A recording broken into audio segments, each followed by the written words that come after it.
Hi, good morning. Welcome back to Turn Watch 777. I am reacting to TMZ, and I think this is like a collage of different stories.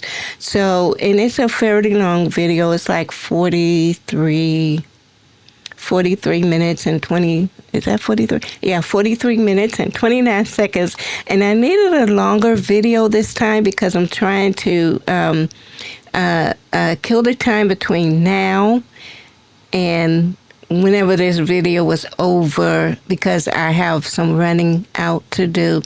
So I think they're going to be talking about the Nancy Guthrie update. The FBI has found, they were sent a ransom note or something saying that Ms. Guthrie has passed away. So I don't know where in the video they would cover this story, because, they start off, with other stories. So we're going to be reacting to whatever stories that they're talking about. Okay, so shout out to TMZ for this reporting.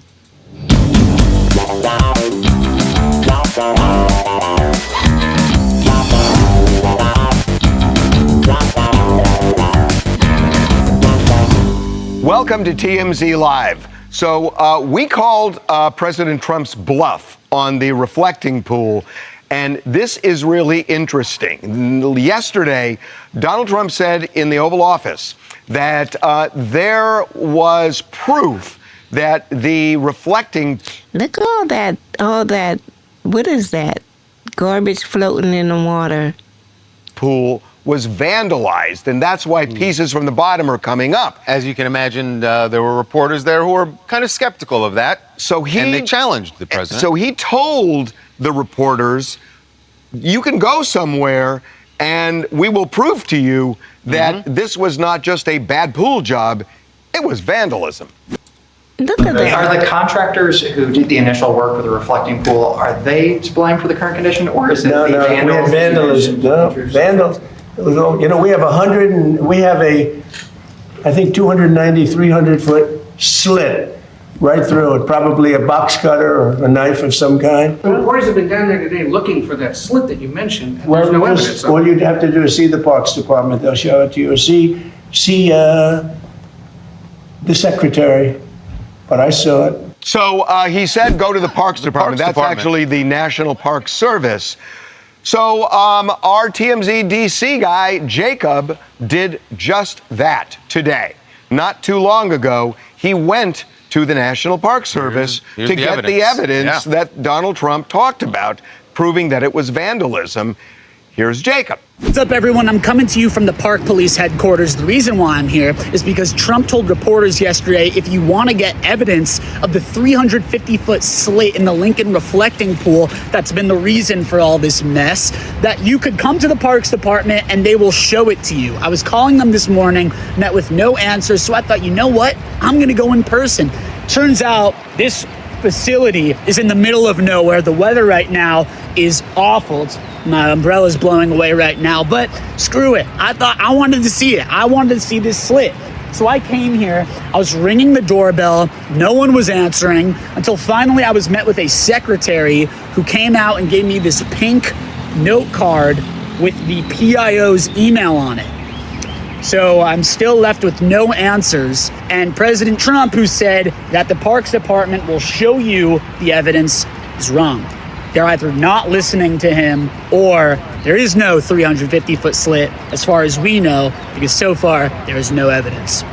It sure isn't any evidence, and I'm wondering if he's the only reporter who actually went there. So far, here's the only report that I have seen so far, and I just find it amazing that he's the only one. I would think they would make a beeline out there. So maybe there is someone else did go out there to get the information. But so far, he's the only one, the only brave trooper that did it. There you go, Jacob. I love that he still found a way to complain in the middle of with the weather. With the weather. Oh, the weather's awful. Okay, so look, we have been calling people all day long connected with the construction of this reflecting pool, and we have not gotten a single answer I don't think that's shocking that they're not going to speak, especially after the president has laid it out. They're not going to go against it. Well, we've made. Yeah. And then you can see that they have that fence up, that barrier up now. But I saw another video where that maybe Trump and his motorcade has caused the damage that they're claiming that is in a reflecting pool, because for some unknown reason he drove his motorcade through the empty reflecting pool when it was empty. And so given the the weight of the vehicles, they're armored and protected, so I believe they're quite heavy. So it could be a possibility that the damage was caused with the cars running through it. That's one report that I heard. Yes. Literally 100 phone calls, and nobody's returning the call. So what we decided to do was contact two experts who really know their stuff. Have decades in resurfacing pools. They own pool companies, yes. Big pool companies. One of them, the first one we're going to introduce you to, did not want to use his name. There's concern about stepping into the middle of this political mess, but he knows his stuff, and he was willing to come on where we can hear his voice. So, sir, welcome to TMZ Live. Thank you. We really appreciate it. So, look, I have seen what you believe, but why don't you kind of lay it out for our viewers? What are you seeing about this construction that gives you pause? Well, just from the way it's peeling up, it seems to me like the preparation wasn't correct. It's not a proven product, I don't think. Like, I doubt they've used it on anything underwater before. You're talking about the paint that they put down. It didn't adhere properly. So why would that be the case? Because I know that you had told our producer that it's either rubber or paint. So could you be even more specific? Okay, so I don't know the specific material they used, but like, first of all, you can't put a dark coating on an open area like that in direct sun, or the sun will bubble it off the surface that you're trying to adhere to. And I think another problem is that surface wasn't dry enough, because from what I'm seeing on the news, it's peeling up in chunks. If it had adhered properly, they could have cut it 50 times lengthwise with a knife and it wouldn't peel up like that. There's water or a separation underneath the coating. Okay. And it has nothing to do with peroxide. I mean, that coating should be chemical proof. It didn't bond correctly. There were some people who speculated that once they poured the chemicals in to break down the algae, that maybe that damaged the surface. Yeah, and you're that's saying not it. That wouldn't be it.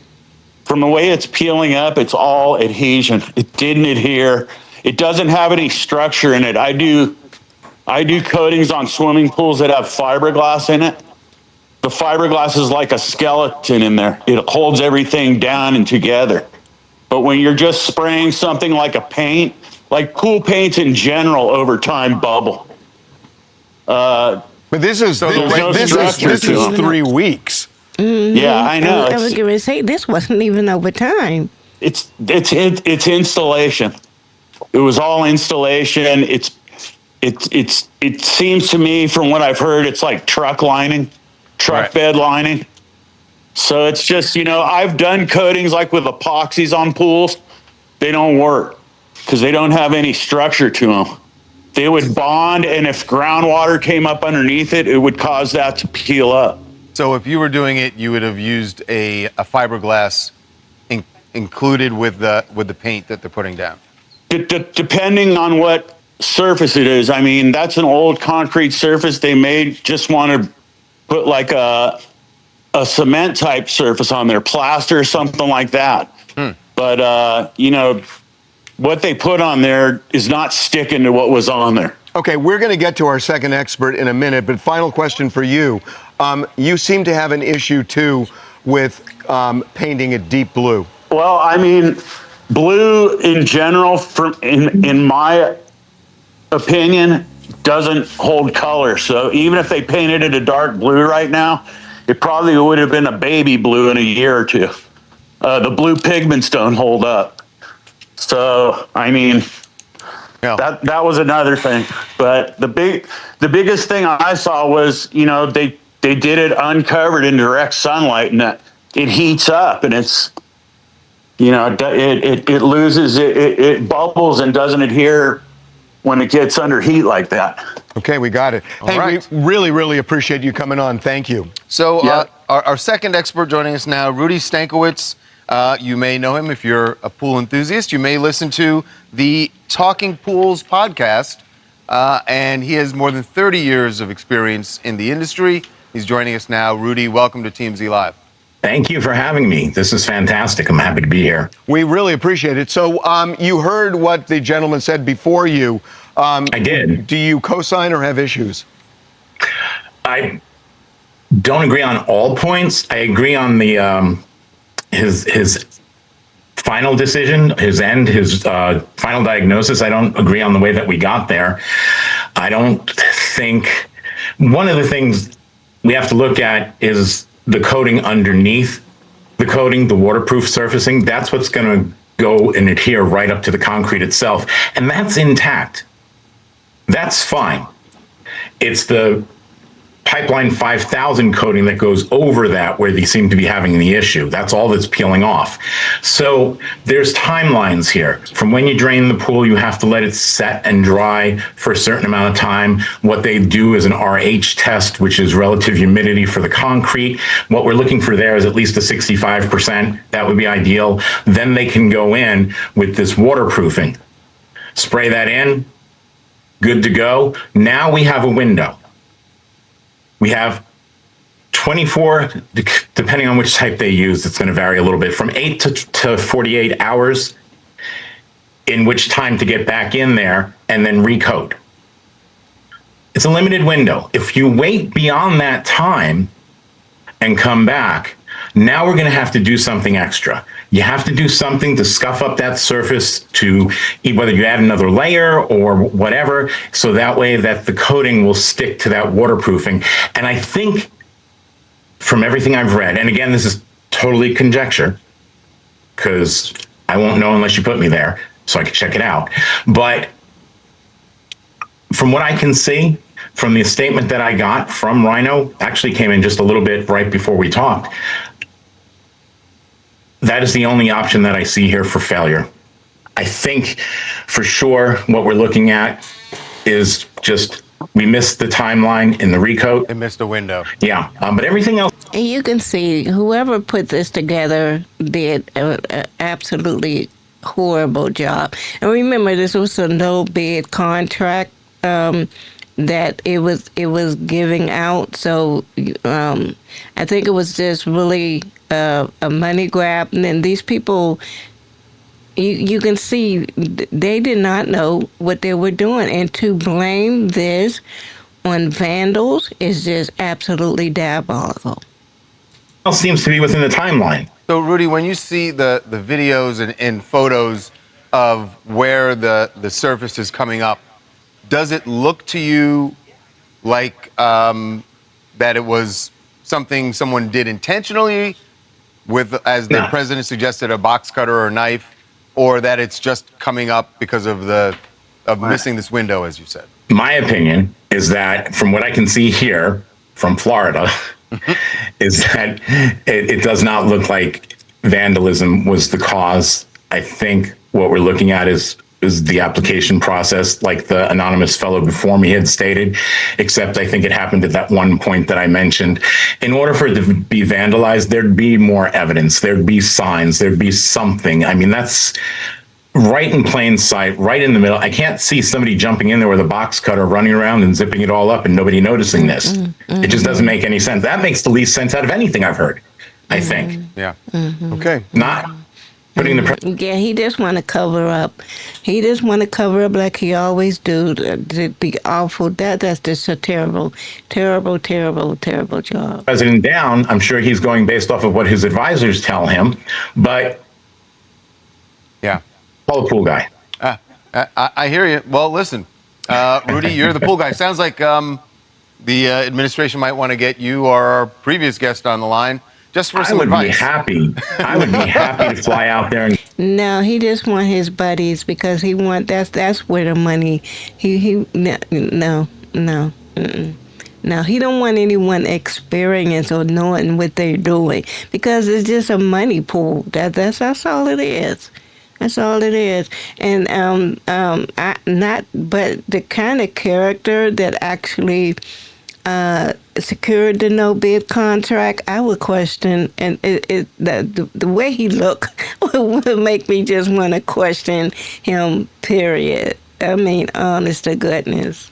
Get this taken care of, but I'll tell you what, if we're shooting for the 4th of July of having that thing clear, better sooner than later. Yeah. At this point in time, it can still be done, but.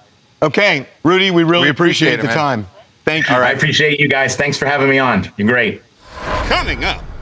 Savannah Guthrie made a tearful plea once again this morning. It is really heart-wrenching, but first we should talk about the confusion over the sequence of events that happened in the week following the kidnapping. Be right back. Savannah Guthrie made a tearful plea once again this morning, which we're about to play for you. Now, the reason she's making this plea is because of the new reports about the second ransom note that was received by one Tucson TV station on February 6th. Now, the report is that we've now learned that that note was not actually a ransom note and that it merely informed the Guthrie family that Nancy had passed away. So shortly after the kidnapping. Right. So this morning, Savannah knew that there was obviously a lot of attention to that, and she wanted to make a comment, but not about the story itself. I don't have any comment on the story, and I'm not involved in our coverage, but I can't pretend I'm not here. And so since I am, I wanted to just take the opportunity to ask people, to beg people to come forward. Somebody knows something. We are in agony. And we cannot be at peace. So no matter how much I try to come out here every day and smile and find that joy, and I will, I promise I will. This is a moment to tell you that we need your help. We're begging for your help. And I'm not going to miss that opportunity. And so please, if you're watching, no matter how small, the reward is there. You can tell us. It can be anonymous. Please do the right thing for us, for our family, for our children. And we love our mom, and we'll never stop looking for her. Never. So it is really heart-wrenching, and we want to talk a little bit about that in a minute. But first, we should talk about the confusion over the sequence of events that happened in the week following the kidnapping. That we received the first ransom note. And that note, which the FBI says is real, and it's the same people who wrote the second note, it said, give us $4 million and we will return Nancy. But if you don't do it within 4 days, it goes to $6 million. And if you don't do it within 3 days after that, we will kill her. And that's what it says in those stark terms.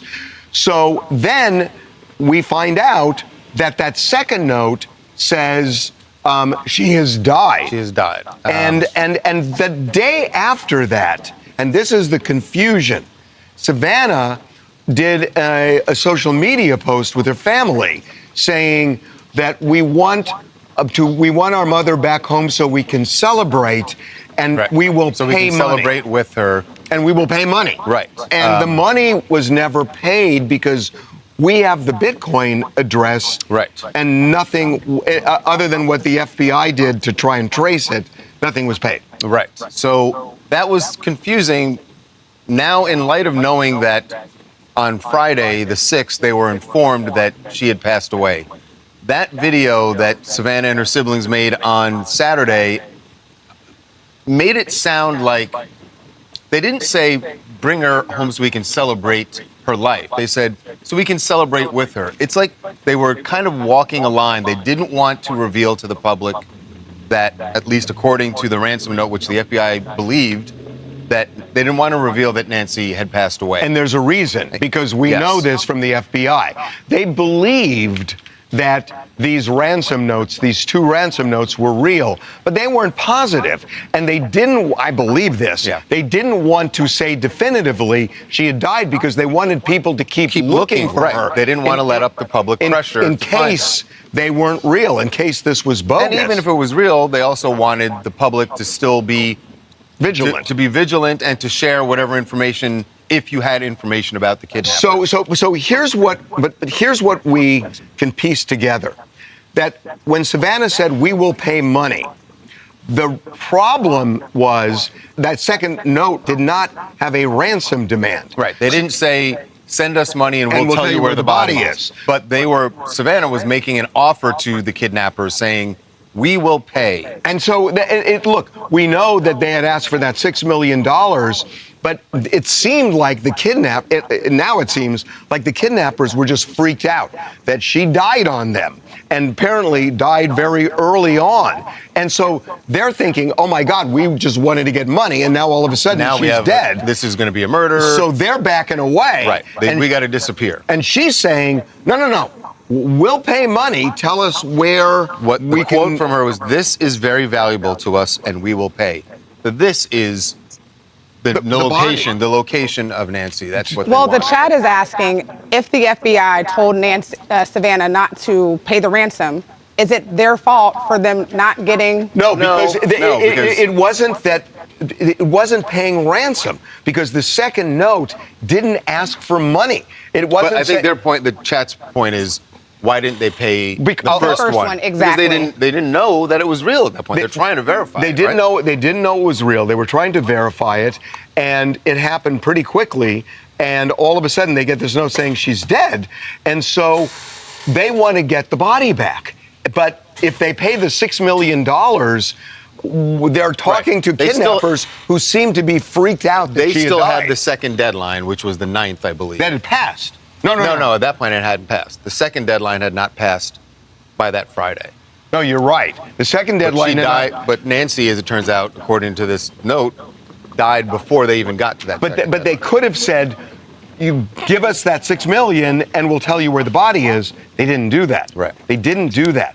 So she's saying, look, what do you want? We'll pay money. Tell us where the body is. And they never responded. And the only way that they could get that they had to make this public video. It was the only way to communicate with whoever the abductors were.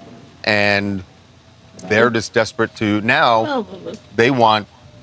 Obviously they want her body, but they want the public, as you heard her say, someone come forward and tell us who's responsible for this. And so because they want justice. So the 2 things about the FBI. So one is that this case, I know people are saying there's activity. It's gone cold. And I have talked to somebody in the FBI who told me that the way they see it is that they will solve this case in 6 months or 2 years. Somebody's going to go to a bar and somebody's going to start bragging or talking, or an ex-girlfriend is going to start say something in. I tell you one thing, this has been one of the strangest cases I've ever heard of from start to finish. And when the story first broke, I was really, really praying for, the safe return of Mom Guthrie. And then after all these months, we still really don't have a clear understanding of what really actually happened. The timeline of events keep jumping from here to here, and now they're talking about that Mom Guthrie has died the second day, and then so they're gonna just go and pretend that she was still alive just to keep the public interest. I mean that's interest in it, and it's just weird from start to finish.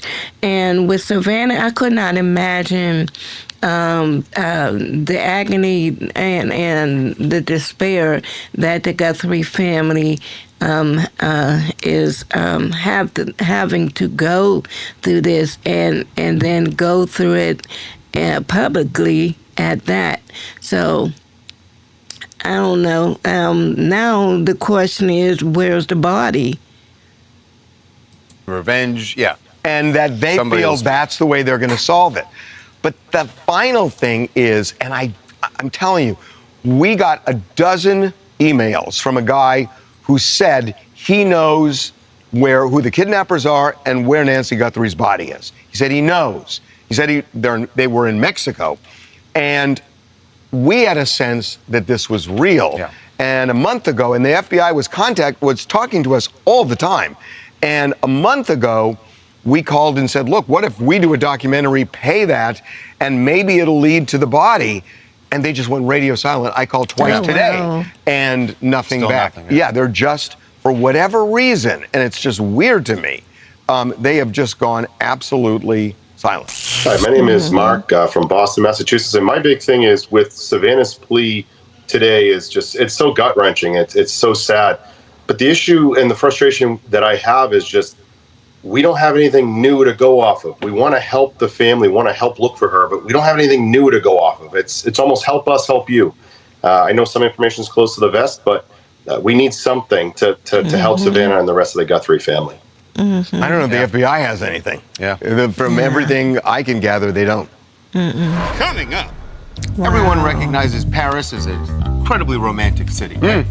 Well, I think our old friend Clavicular is putting the power of Paris to the test. Will it be enough for him to hook up with Sophie Rain, the famous OnlyFans model who allegedly claims she is a virgin? Be right back. What? TMZ's got every freaking thing. Big celebs, big stories, big events. Donnell Rawlings took TMZ DC on a city tour. You know what the irony of this is? A black man takes a white person to the White House. It's TMZ. Wait a minute. Everyone recognizes. Was that supposed to be a joke? I didn't get it. A black man take a white person to the White House. I don't know. Somebody need to explain that one to me. I ain't get that one. Paris is an incredibly romantic city, right? Well, I think our old friend Clavicular is putting the power of Paris to the test. Will it be enough for him to hook up with Sophie Rain, the famous OnlyFans model who allegedly claims she is a virgin? Right. So Clav who, by the way, not a virgin.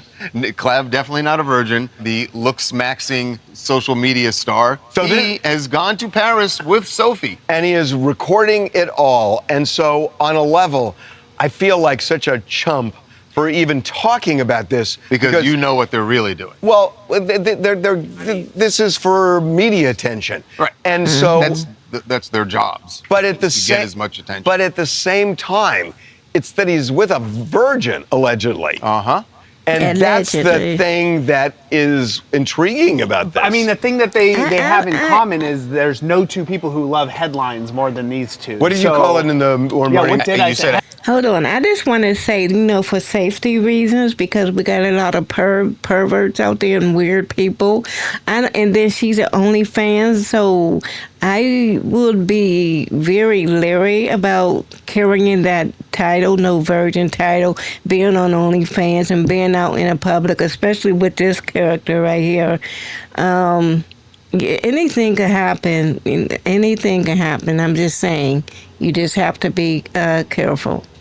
Headline merchant. She's a headline merchant. I love that. But we are being told from Sophie's side that apparently they did hit it off and are planning on hanging out again in the United States. Shocker, but we're going to get more content. She doesn't, there's no PDA really between them. Nothing. They don't touch. No. And she seems not really into the date at this moment. Who would you never collab with? You were on my list for a while, not gonna lie. Yeah. You were on my list for a while, but I got over it because it's online. Changed. I feel like over the past 2 months, myself, I've just gotten over a lot of things. So it's whatever. Yeah. People online will say whatever they want to say about you, but deep down, as long as you know who you are inside, who gives a Also, during the Piper stream, I apologized for it, for whatever I said. Yeah, I did see that actually. Yes, I did see that. That definitely had a lot to do with it also. What did he say about her? So clearly he had spoken, talked some trash about her in the past. He's been very vocal about how he doesn't really respect OnlyFans girls and putting all that on the internet. So, but here he is. Wait, how can he say doesn't that? respect them putting? I think this guy's on the internet hitting himself No, with a hammer. I don't think he's talking about I think he just doesn't respect their line of work. Not so much like being a clout chaser on the internet because that's all what he does. So what you do you know what's really funny? Wow. No, because he's considered like one of these bro guys who has, views women in a very traditional way. Right. Which is kind of counterintuitive from what you see with him. But I don't know why I got You sucked love in. this guy. Yeah, I don't know why I got sucked in. I don't get it. No, I'll I tell you seriously why. don't No, get it. I'll tell you why. Because I'm amazed at how he took this concept and sold it to the public. Looks smack. Yeah. My name is Ayana from Mooresville, North Carolina. I'm going to have to agree with you guys. I would say, being that she is a virgin, she's a diehard virgin, I can see how they link up with being a traditional man. However, this is what the internet does. We see a couple in public and we automatically assume wedding bells. We're going to have to follow this a little more closely. No, we definitely did not say wedding bells. That's not what we thought he was going for. No. I don't think that's not his goal. One night. Coming up. Literally 10 minutes ago, I was contacted by somebody in the FBI. What? And I am allowed to say this. Be right back. Okay. Welcome back to TMZ Live. We told you earlier in the show that there is somebody who has been contacting us since Nancy Guthrie's kidnapping, saying they knew who the kidnappers were and where Nancy Guthrie was, or where her body was, and that the FBI had been ghosting us because we had suggested maybe we could do a documentary where we pay the money, and there was something Bitcoin that they wanted, and there was something going on where the FBI just did not respond to us. Literally 10 minutes ago, I was contacted by somebody in the FBI, and I am allowed to say this, that number one, what we said earlier in the show, that Savannah Guthrie didn't pay the ransom money from the first note because that second note didn't make a ransom demand, but just said she's dead. Right. That it might have been that the kidnappers just freaked out that Nancy had died and they just didn't want anything to do with it. Right. And then the video that Savannah made was because she didn't know. She said, look, I will pay money, tell us how to get our mom back. Right. And they didn't. And that was because they just freaked out. So that video was just an outreach, hoping that someone would contact them with the information. They said our take was their take as well, right, in terms of what had happened. That's number one. Oh, okay. Number two, this person who had contacted us numerous times, nearly a dozen times, saying he knew the identity of the kidnappers and where Nancy was, we were told, well, I was just told two things. One, stand down on the notion of doing a documentary because they are not only looking for that person, but believe they can find that person. And they are actively engaged in that right now. And even though that person was using a male name, actually several names, yeah, with the same the same Bitcoin address, that it could well be a woman. But they are on it, and that they are actively looking and believe they can find this person. I am allowed to say that.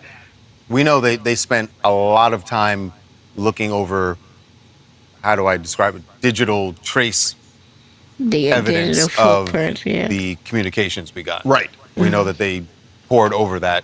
Final thing that I was told was something I was told earlier. They were tripling down on this, saying that even if they don't find this person, they believe this case will be solved. Somebody's going to go to a bar in 6 months, a year, 2 years. Yep. A lover scorned is going to say something to police. They believe eventually this case is going to be solved. And they say that from experience. That's right. Happened in so many cases before. So right. Hopefully it does this time. Well, Oprah Winfrey is revealing something about Whitney Houston from a 2009 interview when Whitney was on Oprah's show. And Oprah was revealing this over in France. She's getting an award from the Cannes Film Festival. And the story is really about her relationship with her audience and how much trust they had in her and she had in them. And it was never more evident to her than when Whitney Houston came on in 2009 and was clearly under the influence of drugs, and something awful happened, and this was Oprah's reaction. I had such trust from the Oprah show audience that Whitney did, I think it was her last show with us, and she had gone back on drugs. The first interview I did with her when we'd gone behind stage and I asked her about her attention, she was clean. But the day she came to my show then to perform in front of the audience, she was not. And she fell off of the stage. And I knew that if that story got out that she'd fallen off of the stage, that that she would be destroyed by that. And so even though the audience was there and the audience had cameras, I begged them not to put those pictures out, because it would ruin her life, and they did not. It really is remarkable. By the way, she goes on to say that probably wouldn't happen today. But it is remarkable that something that happened in 2009, nobody's talking about. To Whitney Houston. Right, to Whitney Houston, there was an audience full of people, and nobody, just because Oprah asked them to, nobody not only didn't put out a photo, but they didn't talk about it. But remarkable in a good way, though? I mean, well, see, that's beautiful because a lot of people, her fans really had a lot of respect for Whitney Houston. And shout out for Oprah, really at that time protecting her. I don't understand why she's coming out with it now. Is it going to make a difference in something? But that's good to hear because I was thinking about something else. Why she's bringing it out now? Maybe she want to have a sensationalized story or something. You know, Whitney is now, and she's no longer with us. So really, what's the point of bringing it up again? But again, shout out that they did want to at that time protect Whitney Houston image because we know that. There was a time that she did struggle with drug addiction. And, so that's good. It's remarkable in that, hey, let's not embarrass her. No, it's she remarkable dies of an overdose. that nobody, as sure, Oprah said. But you're not, look, Oprah Winfrey nor the audience did Whitney Houston any favors there by hiding that and covering that. Somebody should have done something, and perhaps Whitney Houston would be alive today. Well, you can't we didn't embarrass her. At least you can't lay that on her. But look, I mean, I don't know. I think you never help somebody when but we're looking at it through a lens of we know that 3 years later she died from an overdose. And it's not an Oprah. But maybe the way you're saying it is that people need to hit rock bottom sometimes before they want to get help. My name is Elle. I'm from New Jersey, Essex County. And then we don't know what happened behind the scenes. Maybe Oprah and her team did reach out to try to get, Whitney some help. But at that covered bubble moment, it was just protecting her image. I mean, you don't want to come out and embarrass her like that. That's not good. That would probably drive her more and more into her addiction. So I thought it was just better. And we don't know what happened behind the scenes. So I understand what this guy was saying, but the way he said it could have been worded a bit differently. Just like Whitney Houston, to be specific, and I don't understand this. Oprah Winfrey instructed her audience to not share that camera footage or talk about it to then later come back and discuss it after Whitney Houston and Clive Davis were both gone. This is extremely weird and it is disrespectful to Whitney Houston's legacy. Oprah should have balled her own lips up. We didn't need this. Yeah, and then I was also thinking it could have been a matter of Clive Davis having a hand in that as well, because we know Clive and Whitney, they were close, so it could have been out of respect as well to Clive Davis. He could have reached out to the Oprah Winfrey team and said no. So if she brought it up after his passing, then it could have been like some kind of mutual respect or agreement that they had between amongst themselves. Wow. An interesting take. Yes. An interesting take. Coming up. You know, it is now officially summer. Oh, do I know? Yes. Summer's summer here. solstice. Summer's here, and the time is right for talking to Martha Reeves.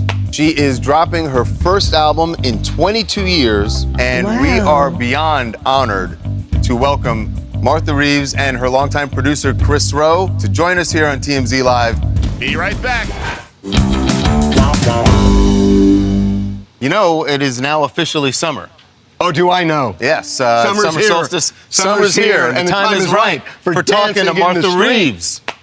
You messed up the lyrics, excited. man. You messed up the lyrics. Those were the lyrics. I listened to here, it this and the time weekend. is right. I listened to it. Talk to an absolute legend, Martha Reeves of Martha and the Vandellas. I cannot tell you how excited I am right now. I love Martha Reeves and the Vandellas. Martha is dropping her first album in 22 years. It is called Searching, and we are beyond honored to welcome Martha Reeves and her longtime producer, Chris Rowe, to join us here on TMZ Live. Thank you both for being here. Welcome to TMZ Live. Thank you. Thank you. You are just such a legend, and your songs have endured. They've endured so well. I listened to almost your entire greatest hits on Sunday when I was walking on the beach. I love your music. What inspired you to come back and do more after 22 years? I never stopped, baby. I've been recording all my life. I've never stopped. I listen to your music every weekend, and it endures so well. Why do you think that is? Because, there are a lot of songs that were kind of good back in the day, but you put them on the shelf. And with you, it is front row. And I'm really genuinely curious why you think, because it's not just Dancing in the Streets, but it's Heat Wave, it's in Nowhere to Run, it's all of your songs. They just work in present day. I'm just curious why you think. Well, all is fair in love and war. And the songs all indicate the period of time that we were going through. I know we calmed a lot of civil rights movements. Yeah. And we introduced a lot of people to each other who were neighbors but weren't speaking. I know we broke down that barrier. Yeah. And I'm from the South, so it was always a good time for me to see the change and see it happen, see how music made a big difference. And the hate was turned into love. People love us.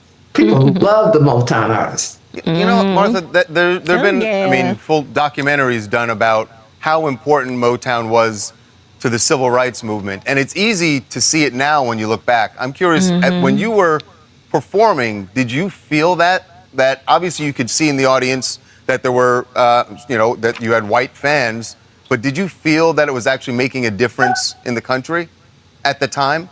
We know it made a difference. We saw barriers broken down by the people. We saw people get up and move those little lines that they would put between them and say, "Don't you cross." And so when they say she looked like Rick James, not her looking like Rick James. It's just her hairstyle. That line and don't smile at those people. Don't look that way. And people just broke the rules, and everybody got with Smokey Robinson talking about London. Everybody was Mickey's monkey. Everybody was a monkey. Everybody came real, and everybody enjoyed what we were doing. And it was a thrill to watch the other acts, because we all had the intention of burning the next act that was coming on. So whatever we could do to get the audience response, we would do it. And we had fun doing that. Stevie was the genius of doing that, though. He got on the stage that one time, and went, "Say yeah!" And they're still sampling that. And they're still sampling that today in new music. You can see how she just lights up talking about the old Motown artists. You can just see how she just light up talking about them. They still sample that sound. He started the whole audience participation thing. So Chris, Chris, I got to say that, we're talking just a day after Clive Davis died. And Clive Davis wasn't just looking for 20-year-olds. You know, he was looking for people who had been around for a while and rejuvenated them and also brought them to new heights. I would assume you're doing that with somebody as great as Martha Reeves. Well, you know, the truth is, I've been Martha's manager for a while, and one of the things that I wanted was to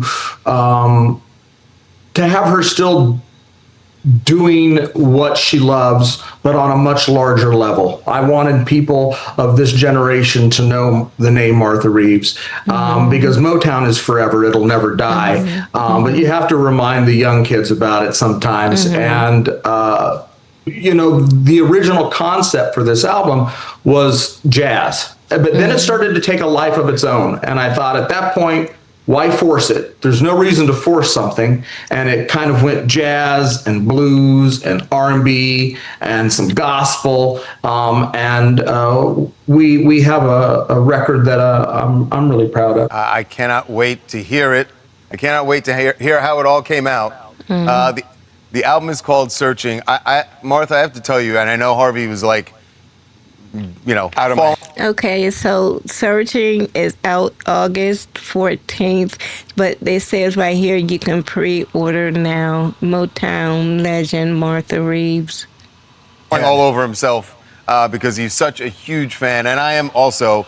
Harvey is fond of saying something, and you, as I'm watching you, like, you are so excited about this and so vibrant about it, and he has always said, if you slow down, they throw dirt on you. And I am so thrilled that you have not slowed down and you continue to make music, and the world is a better place for hearing it. And I cannot wait to hear the album Searching. Anything else you want to add, Harv? Yes. I just want to say one thing to you, that I got to tell you, sometimes, like, somebody records a song and you think nobody should ever do that song again because that person did it so well. And when I heard Marvin Gaye do Hitchhike, I just thought, that is perfection. And then I listened to Martha Reeves and the Vandellas, and I am telling you, I listen to that song still. I listened to it Sunday twice. I love your version of that song so much that I can't even tell you. And I mean that. And I mean that. It wasn't played, though. Nobody heard it but you or whoever bought the album. Let me just... he's going to get a boombox and he'll walk down the beach. Let me tell you, it is genius the way you guys recorded that song. It is genius, and I love it. I love that song. Backup and singing lead too. I was singing backup and lead. If you ever perform in the LA area and you need backup, I know all the backup to all your songs. Okay, I just want you to know that. No, I do. I'm calling you. I do. I'm serious. I know the backup to all your songs. I'm calling you. I need you. I'm calling you. Let's hope you don't end up in that situation. So just a reminder, the first single comes out this Friday, the 26th. It's To Know You Is To Love You, and the album drops August 14th. And I love the artwork. That is fabulous. It is beautiful. It is a thing of beauty. I'm going to have to go check that out. She said to 26, so that's coming out soon. I'm going to check that out. What was it? To Know You Is To Love You. Cannot wait to hear it. And to hear this first single is going to be great. Thank you so much for both of you being with us. Such a pleasure. Wonder. I know. God. Thanks, guys. Thank you really so much. Appreciate it. Coming up, Jenny Mollen, Jason Biggs' ex-wife, made a lot of headlines, got a lot of attention for some photos that she recently posted with one of her sons. She's seen all of the comments, and now she's speaking about it. I don't know if this is going to help the headlines go away, but this is what she said. Be right back. Be transported inside the virtual crime scene where Marilyn Monroe died. She may not even have died at home. With her ex-wife, made a lot of headlines, got a lot of attention for some photos that she recently posted with one of her sons, with her son, and people thought that the image of her hugging him this way was weird, and then her caption, "Your eldest son will be the most toxic guy you ever date," made it even weirder. So she's seen all of the comments, and now she's speaking about it. She went on the Not Skinny But Not Fat podcast. I don't know if this is going to help the headlines go away, but this is what she said. What do you think made people take this the wrong way? The caption, or they thought like the hug was? I mean, what do you think set people off? I think they thought that maybe the hug looked lascivious. I'm not sure. If you knew my son, like he's really the predator. You know what I mean? Like, he's the one who's f***ing all over me. I've been like trying to like lock him out of the bathroom for like the last 12 years. No, the bathroom is What? crazy. He just Wait a wants minute, my wait a undivided. minute. Wait a minute. That does not help. Hold up. What? Oh my God. No, she didn't just say that. If I had made this joke a month ago, 2 months ago, it would have played differently. When you were married. Because, yeah, and I'm still married, but like When I was you were publicly like with a man. And I think that there's something about a woman who is not attached to a man that somehow reads as a threat. Yeah, the part that the joking, and I know she was joking when she said, my son's actually the predator. She was kidding. Yeah. Of course she's joking, but you're making another joke, and she's saying the original was a joke. This is joke on joke that if they don't land, I know, but that's what happens. It's like, social media is going to criticize anything you do. And I hate to use these words. She was kind of asking for it. She knew what she was going to get with that. It's not like she's saying, oh my God. Were you saying she's a headline merchant? A headline, that is my favorite. By the way, I've been phrase thinking of about the it. I day. think it's more like headline mining, but anyway. I like merchant. I think that's really smart. Way to go, Devin. Way to go, Devin. Oh my God. Single guys, put down your dating apps, quit swiping. There's no need for that. You got Jessica Simpson. Jessica Simpson is available and very accessible in one particular way. The DMs are open. Sure. Be right back. Oh man. I say close them. Close the DMs right now because you're going to get some absolute weirdos. Oh my God. All right, single guys, put down your dating apps, quit swiping. There's no need for that. You got Jessica Simpson. Jessica Simpson is available and very accessible in one particular way. If somebody is really wants to get in touch with you and slides into your DMs, is that a bad way for them to do it? Because No. so the DMs are open. Sure. What's your best shot you've gotten from the DMs? I can't tell you that. That's kind of hope for a lot of guys, regular guys that could, for regular normal guys, like, hey, I have a shot with Jessica Simpson. She might read my DM. If you're But verified, anybody can get verified, right? And I don't know that Jessica realizes that it's pretty simple to get verified now. Somebody should tell her. It used to mean that you were someone of some status. Somebody should tell her. But good luck. You might find love. And you're welcome for the advice. We'll see you tomorrow. All right, that was cool. Okay, so yeah, go ahead. Shout out to TMZ for that video.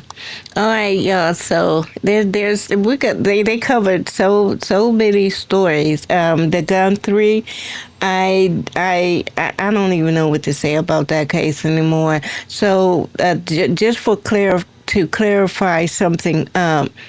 When Savannah and her family made that video when they were sitting on the couch asking for help, at that time, at first they said that she knew about her mom, that her mom had died, but she created the video anyway just to keep the public interest in, with the hope of finding out more information or finding the kidnappers. And then they came and clarified it and said that at the time that she recorded that video, she wasn't aware that her mom had died, and they was just reaching out for help to find her mom, but it wasn't to keep the public interest. It was just a cry out really for help.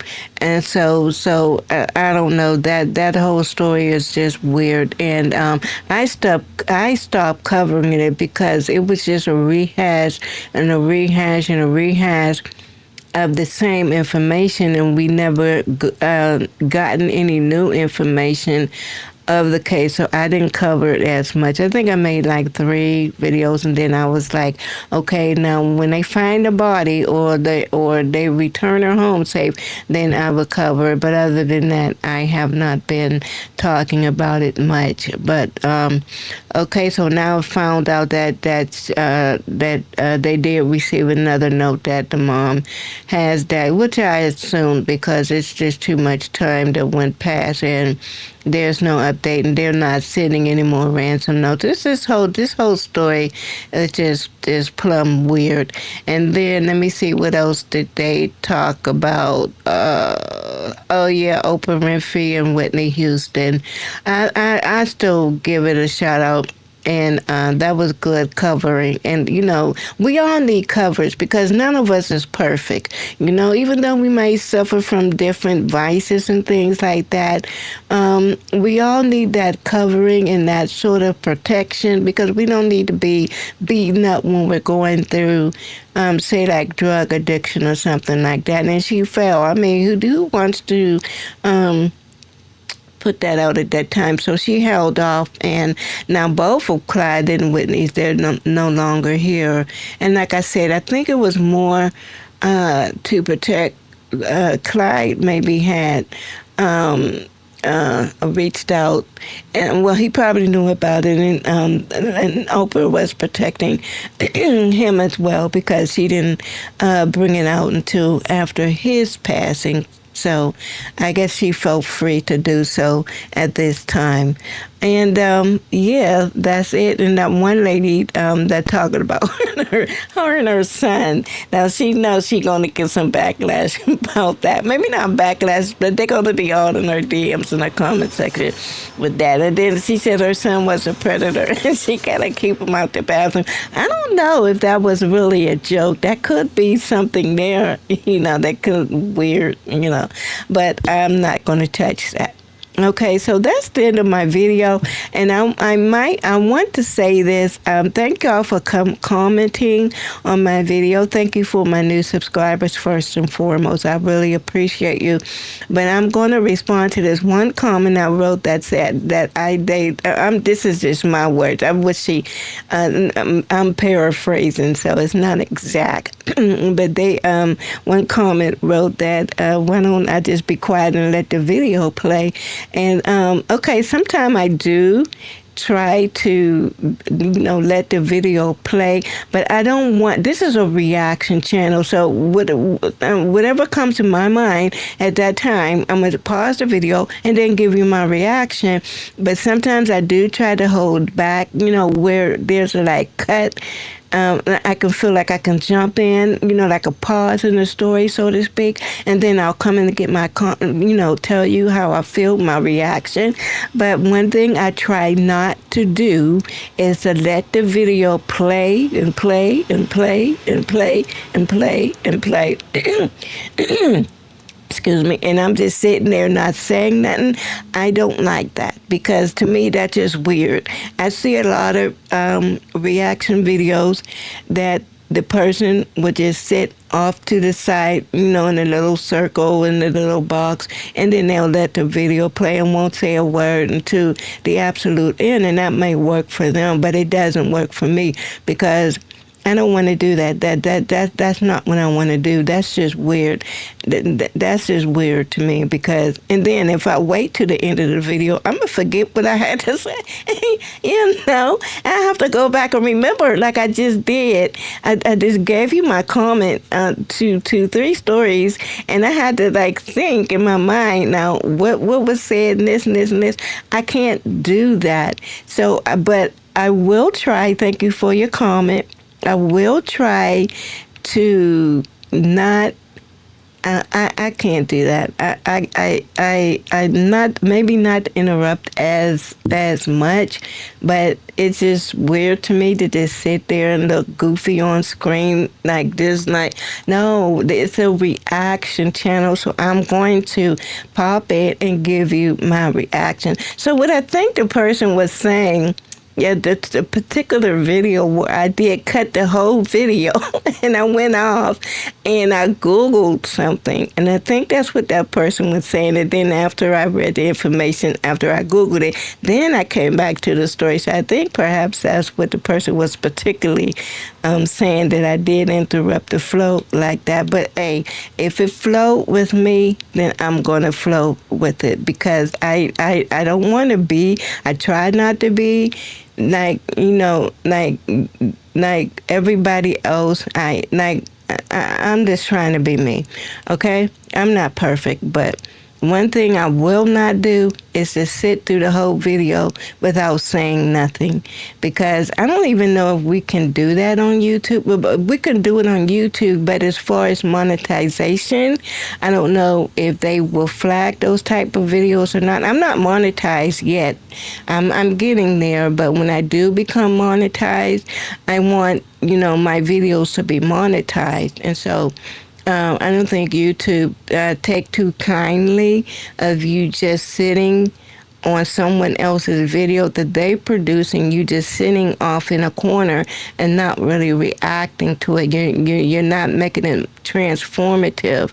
And so I try to make my videos transformative, you know, and that I make it transformative by putting myself, my little comment in it, and going off on a Google search in the middle of the video.